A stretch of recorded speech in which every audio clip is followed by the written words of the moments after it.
قربانی کا سسٹم صرف اسی امت میں نہیں، امت محمدیہ ہی میں نہیں، بلکہ ہمارے آخری نبی سے پہلے جتنے بھی نبی اور جتنے بھی رسول آئے، تمام نبیوں اور تمام رسولوں کی امت میں قربانی کسی نہ کسی شکل میں جاری تھا۔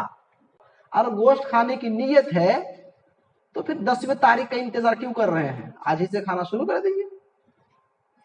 اصل بات گوشت کھانا نہیں، اصل بات تقوی ہے، ڈر ہے اللہ تعالیٰ کا۔ ان صلاتی ونسکی ومحیای ومماتی للہ رب العالمین۔ اے میرے نبی آپ کہہ دیجئے ان صلاتی میری نماز، ونسکی میری قربانی۔ بتائیے نمبر 1 پہ کیا ہے؟ قربانی، یہ نماز۔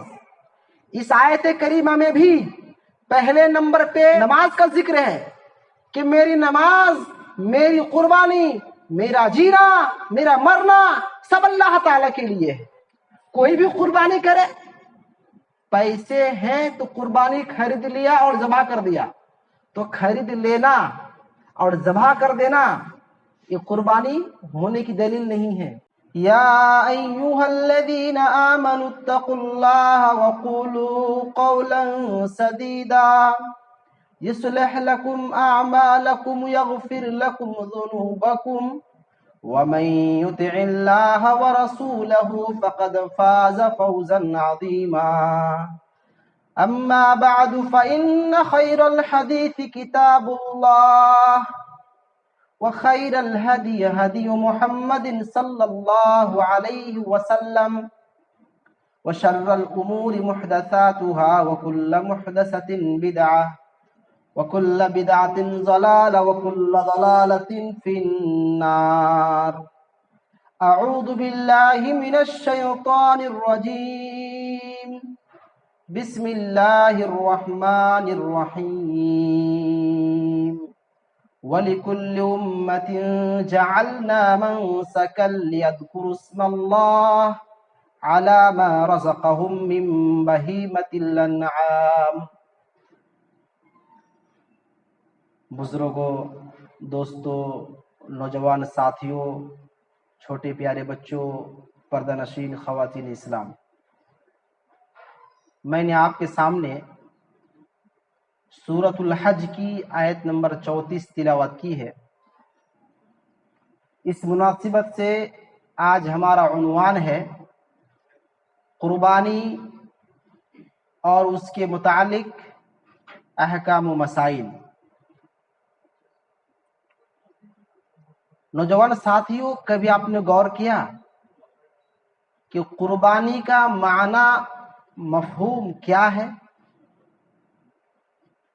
ہم لوگ ہر سال قربانی کرتے ہیں اور اس سال بھی انشاءاللہ کرنے والے ہیں، لیکن آپ نے سوچا یا کبھی آپ نے یہ جاننے کی کوشش کی کہ قربانی کا معنی کیا ہوتا ہے؟ آئیے جانتے ہیں قربانی کا معنی اور مفہوم۔ قربانی کا معنی ہوتا ہے ہر وہ چیز جس کے ذریعے سے اللہ تبارک و تعالیٰ کی قربت اور نزدیکی حاصل کی جائے، وہ قربانی ہے۔ جس کے ذریعے سے آپ اللہ تبارک و تعالیٰ کی قربت حاصل کر سکتے ہیں، وہ قربانی ہے۔ قربانی ایک کتنی بڑی عبادت ہے، یہ بھی جان لیتے ہیں۔ یاد رہے، قربانی یہ اللہ تبارک و تعالیٰ کی عظیم عبادات میں سے ہے۔ اس کی دلیل سورۃ الکوثر، فَصَلِّ لِرَبِّكَ وَانْحَرْ۔ اے میرے نبی، آپ اپنے رب کے لیے نماز پڑھیے، وانحر، اور قربانی کیجیے۔ تو اس آیت کریمہ سے اندازہ لگایا جا سکتا ہے کہ قربانی کی کیا فضیلت ہے، کہ اللہ تعالیٰ نے نماز کے بعد قربانی کا ذکر فرمایا۔ اچھا، ایک سوال کہ قربانی کا سلسلہ کب سے جاری ہوا؟ یہ سلسلہ کہاں سے چلا آ رہا ہے؟ تو اس کا جواب اللہ تبارک و تعالیٰ نے سورۃ الحج آیت نمبر 34 میں نے فرمایا، وَلِكُلِّ أُمَّةٍ جَعَلْنَا مَنْسَكًا، کہ میں نے ہر امت کے لیے قربانی کو جاری رکھا ہے۔ اس سے کیا معلوم ہوا؟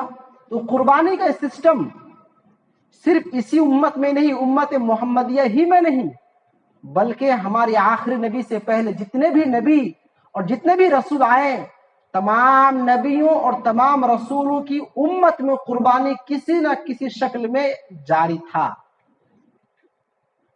اب ایک سوال کہ سب سے پہلے قربانی کس نے پیش کی؟ اس کا جواب اللہ تبارک و تعالی نے سورۃ المائدہ آیت نمبر 27 میں بیان فرمایا، وَاتْلُ عَلَيْهِمْ نَبَأَ ابْنَيْ آدَمَ بِالْحَقِّ إِذْ قَرَّبَا قُرْبَانًا فَتُقُبِّلَ مِنْ أَحَدِهِمَا وَلَمْ يُتَقَبَّلْ مِنَ الْآخَرِ۔ اے میرے نبی، آپ آدم علیہ السلام کے دو بیٹوں کی کہانی حق کے ساتھ بیان کر دیجئے، لوگوں کو بتا دیجئے کیا ہے۔ اذ قربا قربانا، دونوں بھائیوں نے مل کر کے اللہ تعالی کے دربار میں قربانی پیش کی۔ فتقبل من احدہما ولم يتقبل من الآخر، دو بھائی میں سے ایک کا نام تھا قابیل اور ایک کا نام تھا حابیل، تو حابیل کی قربانی قبول ہو گئی، ولم يتقبل من الآخر، اور دوسرا بھائی جو قابیل تھا اس کی قربانی قبول نہیں ہوئی۔ قال لأقتلنك قال انما يتقبل الله من المتقين، دو بھائیوں میں سے حابیل کی قربانی جب قبول ہو گئی اور قابیل کی قربانی قبول نہیں ہوئی، تو قابیل نے غصے میں آ کر کے اپنے بھائی حابیل سے کہا، لأقتلنك، اے حابیل میں تمہیں قتل کر ڈالوں گا، میں تمہیں جان سے مار دوں گا، میری قربانی قبول نہیں ہوئی، تمہاری قربانی قبول ہو گئی، مار ڈالوں گا۔ تو حابیل نے کہا، بھائی اس میں میرا قصور کیا ہے؟ اگر تمہاری قربانی قبول نہیں ہوئی تو میں کیا کر سکتا ہوں؟ انما يتقبل اللہ من المتقین، قربانی تو اللہ تبارک و تعالی صرف متقیوں کی قبول فرماتا ہے۔ اب تمہاری قربانی قبول نہیں ہوئی، اس میں تمہارا قصور ہے، اس میں میرا کیا ہے؟ بالآخر قابیل نے اپنے بھائی حابیل کو جان سے مار ڈالا۔ تو اس آیت کریمہ میں ہمیں دو سوال کا جواب ملتا ہے۔ پہلا سوال، سب سے پہلے قربانی کس نے پیش کی؟ آدم علیہ السلام کے بیٹوں نے۔ دوسرا سوال، قربانی کن لوگوں کی قبول ہوتی ہے؟ جواب، متقیوں کی۔ کوئی بھی قربانی کرے، پیسے ہیں تو قربانی خرید لیا اور ذبح کر دیا، تو خرید لینا اور ذبح کر دینا یہ قربانی ہونے کی دلیل نہیں ہے۔ ہاں، انسان کی نیت کیا ہے اور کس وجہ سے قربانی کر رہا ہے، اس پر ڈیپینڈ کرتا ہے کہ اس کی قربانی قبول ہوئی یا نہیں ہوئی۔ اس لیے کہ اللہ تبارک و تعالی نے سورہ حج میں بیان فرمایا، لَن يَنَالَ اللَّهَ لُحُومُهَا وَلَا دِمَاؤُهَا وَلَكِن يَنَالُهُ التَّقْوَى مِنكُمْ۔ اللہ تبارک و تعالیٰ کے یہاں ہم لوگ جو قربانی کرتے ہیں، کتنا ہی موٹا تازہ جانور ہو، کتنا ہی مہنگا ہو، لیکن اگر ہماری نیت صحیح نہیں ہے تو تمام کے تمام پیسے بیکار ہیں، بس گوشت کھانے کے لائق بنتا ہے۔ لَن يَنَالَ اللَّهَ لُحُومُهَا، اللہ کے یہاں تمہارے جانوروں کے گوشت نہیں پہنچتا، ولا دماؤها، خون بھی نہیں پہنچتا، وَلَكِن يَنَالُهُ التَّقْوَى مِنكُمْ، پھر کیا پہنچتا ہے؟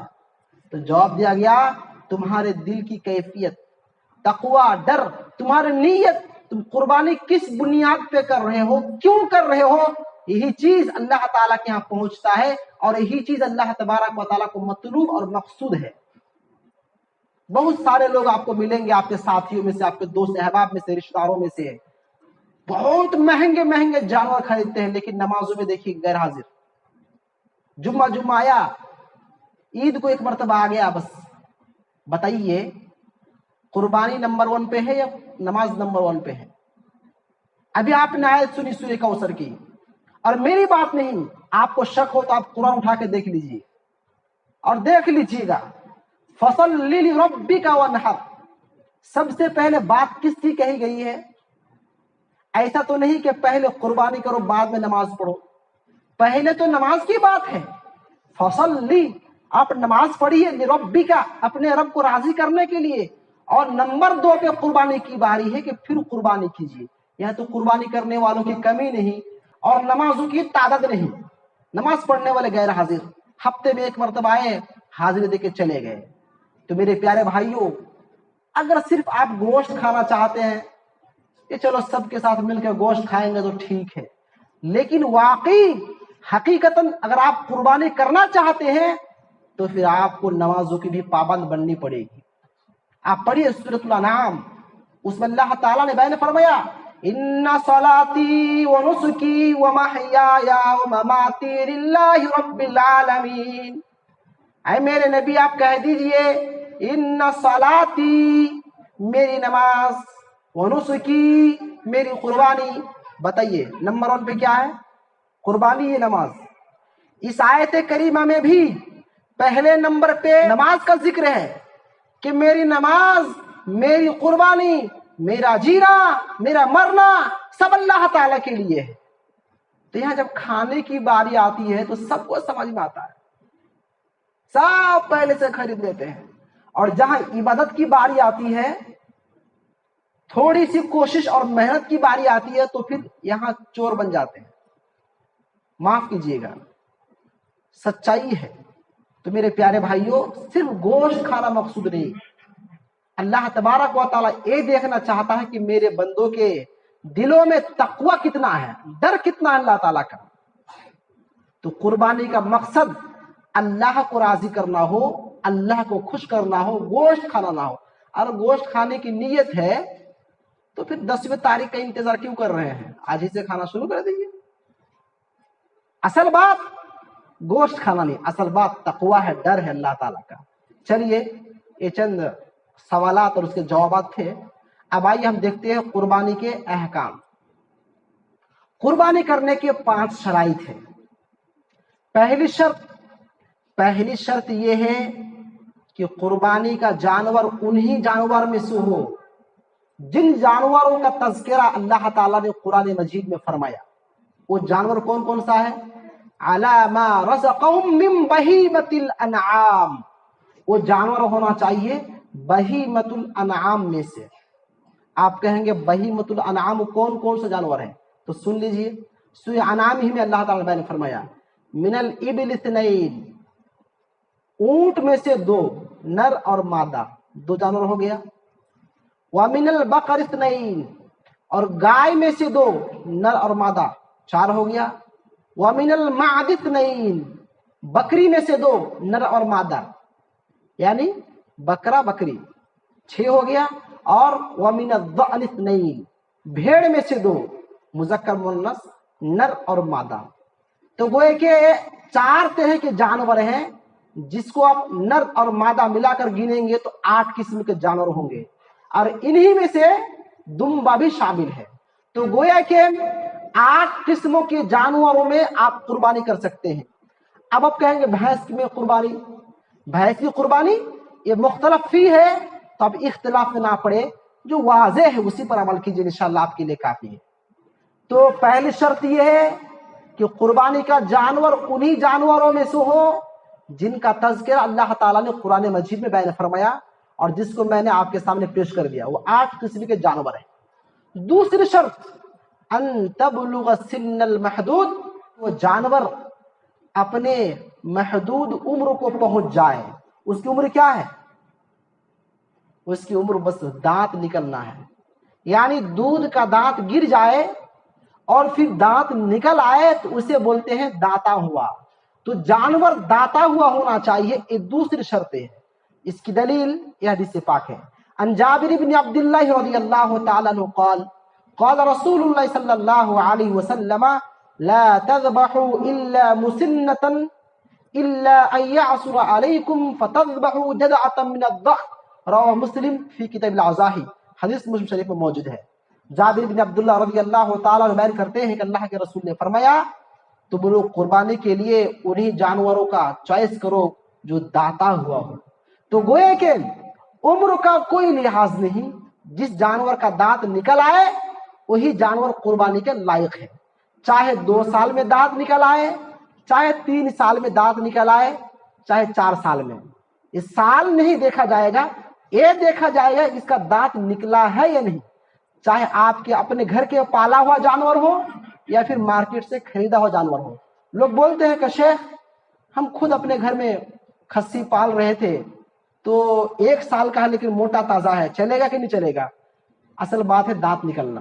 اگر 6 مہینے کی عمر میں بھی دانت نکل آئے تو جانور قربانی کے لیے کافی ہے۔ 2 سال کا ہو جائے اور دانت نہ نکلے تو اس میں قربانی نہیں ہو سکتی ہے۔ ایک حدیث لوگ بطور دلیل پیش کرتے ہیں، حالانکہ وہ حدیث اسی صحابی کے ساتھ خاص ہے۔ ایک صحابی آئے اور انہوں نے عید کی نماز پڑھنے سے پہلے قربانی کر دیا، تو اللہ کے رسول نے کہا کہ عید سے پہلے جو قربانی کر دیا اس کی قربانی نہیں ہوگی۔ تو صحابی دوڑے دوڑے آئے کہ اللہ کے رسول ہم تو عید سے پہلے قربانی کر دیے تھے اور ہمارا مقصد نیک تھا کہ ہم کھائیں گے، رشتہ دار کھائیں گے، سب کو بانٹ دیں گے، ہم تو کچھ غلط نہیں کیا، اب کیا کریں گے؟ تو اللہ کے رسول نے کہا تمہارے پاس کوئی جانور ہے؟ کہا اللہ کے رسول میرے پاس ہے، 6 مہینہ 7 مہینے کا ایک بکرا یا بکری ہے، تو وہ لیکن موٹا تازہ ہے، تو کیا کروں؟ تو اللہ کے رسول نے کہا کہ آپ کر دیجئے قربانی، لیکن آپ کے بعد کسی اور کے لیے جائز نہیں ہوگا، آپ قربانی کر سکتے ہیں۔ تو اپنے گھر کا پالا پوسا موٹا جانور جو داتا ہوا نہ ہو قربانی کر سکتے ہیں، یہ صرف اسی صحابی کے لیے خاص تھا، ہمارے لیے آپ کے لیے نہیں ہے۔ تو مطلب یہ ہوا کہ قربانی کی دوسری شرط یہ ہے کہ جانور داتا ہوا ہونا چاہیے، چاہے جس سال میں دانت نکل آئے تبھی اس کی عمر ہے قربانی کرنے کی، وہی جانور قربانی کے لائق ہے۔ ایک دوسری شرط، اور تیسری شرط یہ ہے شرعی مانع عیوب سے وہ جانور پاک ہو، یعنی شریعت نے جن عیبوں کو قربانی کے جانوروں کے لیے معیوب سمجھا ہے ان تمام عیوب سے وہ جانور پاک ہو، اور 4 طرح کے عیب ہیں۔ آئیے ایک حدیث کے آئینے میں دیکھ لیتے ہیں۔ عن البراء بن عازب رضی اللہ تعالی عنہ قال قال رسول اللہ صلی اللہ علیہ وسلم 4 لا يجزين في الأضحية العوراء بين عورها والمريجة البين مرضها والعجفاء التي لا تنقي والعرجاء البين ضلعها رواہ امام البانی فی صحیح الجامع۔ امام البانی نے اس حدیث کو اپنی کتاب صحیح الجامع میں نقل کیے ہیں۔ براء بن عازب رضی اللہ تعالی راوی وہ کہتے ہیں کہ اللہ کے رسول نے فرمایا 4 طرح کے جانور ایسے ہیں جو قربانی کے لیے کافی نہیں ہوگا۔ نمبر 1 العوراء بین عورها، ایسا جانور جو اندھا ہو اور اندھا پن بالکل ظاہر ہو تو اس جانور کی قربانی صحیح نہیں ہوگی۔ نمبر 2 والمریضۃ البین مرضها، ایسا جانور جو بیمار ہے اور اس کی بیماری بالکل ظاہر ہے تو اس جانور کی بھی قربانی نہیں ہوگی۔ نمبر 3 العرجاء البین ضلعها، ایسا جانور جو لنگڑا ہے اور لنگڑا پن بالکل ظاہر ہے تو اس جانور کی بھی قربانی نہیں ہوگی۔ نمبر 4 والعجفاء التي لا تنقي، اتنا کمزور، اتنا دبلا پتلا جانور جس کے بدن میں، جس کے جسم میں گوشت ہی نظر نہ آئے، صرف ہڈی ہڈی لگے، تو ایسے جانور کی قربانی نہیں ہوگی۔ تو وہ کہ 4 عیوب ہیں جانور میں پائے جائے تو اس جانور کی قربانی نہیں ہوگی۔ اسی طرح سے وہ جانور جس کا کان چیرا ہو، پھٹا ہو، کٹا ہوا ہو اور بالکل واضح ہو، ظاہر ہو، دکھ رہا ہو تو اس جانور کی قربانی نہیں ہوگی۔ اب یہ ایک سوال کر سکتے ہیں کہ اگر لنگڑا ہے لیکن بالکل توجہ کے ساتھ دیکھنے کے بعد ہی معلوم ہو رہا ہے، واضح لنگڑا نہیں ہے، واضح اندھا نہیں ہے، واضح بیمار نہیں ہے ہلکا مقدار میں زیادہ نہیں ہے، تو کیا قربانی ہوگی کہ نہیں ہوگی؟ جواب البین، واضح یعنی واضح بیماری ہے، دکھ رہا ہے، سب کو دکھ رہا ہے تو اس جانور کی قربانی نہیں ہوگی۔ لیکن ہلکی ہے جس کو چند ہی لوگ سمجھ پاتے ہیں، بقیہ لوگ نہیں سمجھ پاتے ہیں، یہ ہے بالکل گہری نظر سے دیکھنے کے بعد ہی معلوم پڑتا ہے، تو پھر اس جانور کی قربانی ہو جائے گی۔ یہاں پر ایک سوال کا جواب اور دے دیتا ہوں۔ سوال یہ ہے کہ اگر ہم نے جانور خریدا اور پھر لنگڑا ہو گیا بعد میں تو اب کیا کریں گے؟ یا